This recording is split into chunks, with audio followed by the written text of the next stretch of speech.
The Earth's atmosphere and climate is constantly in a balancing act, heating and cooling and rising and falling humidity. Many of those changes are attributed to clouds. Clouds tend to cool the Earth rather than heating it, as they tend to reflect radiation that otherwise would have penetrated the atmosphere and warmed the surface of our world.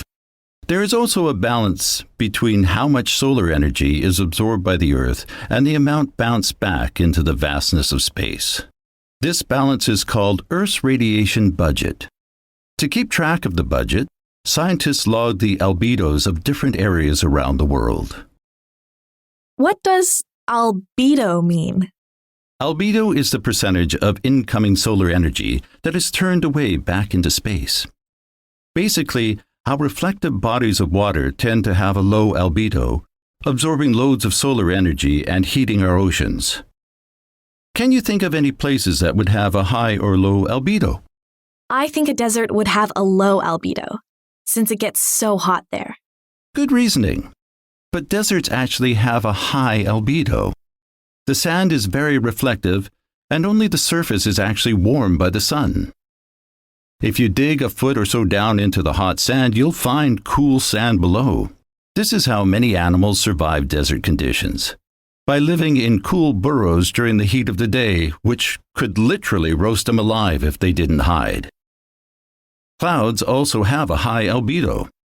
As I mentioned, most of the radiation that hits them is reflected back to the sender.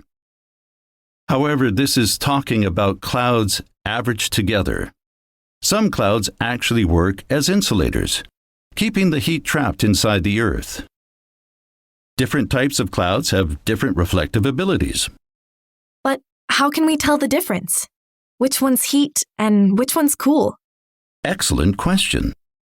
Actually, the heat of the thinnest of clouds work to heat the Earth, while the thick, dense ones work to cool it. The thin ones are very transparent, mostly air with a bit of water vapor suspended within it.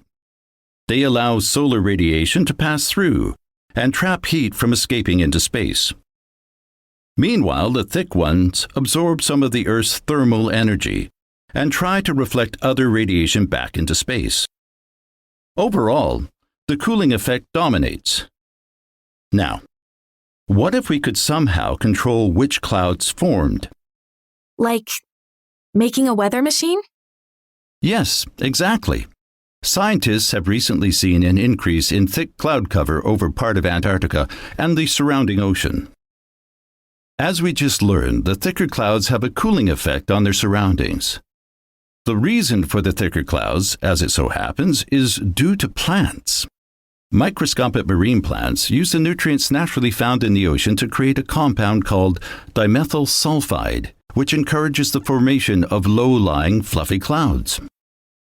At least, that's the current theory. If that's true, it could have a huge impact on how humans treat the world. And hey, maybe we are talking about controlling the weather, the start of many take-over-the-world plots, or so popular fiction would tell us. Still, how amazing would it be to be able to use a naturally occurring chemical process to encourage clouds to form over the desert, or to give California rain during a drought?